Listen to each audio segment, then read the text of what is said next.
Hello viewers, welcome back to my channel. It's me valuable Vijay. Today we are seeing in this video 3 bucket ringer trolley. What is a 3 bucket system, how to use 3 bucket ringer trolley and how to assemble of 3 bucket ringer trolley.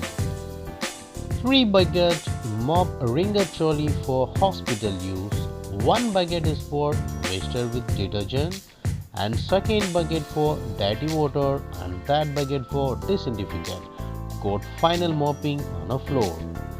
There is a procedure for washing, rinsing and sanitizing where a different bucket and sponge or mop used for each task. And final one, let's see how to assemble of this 3 bucket ringer trolley.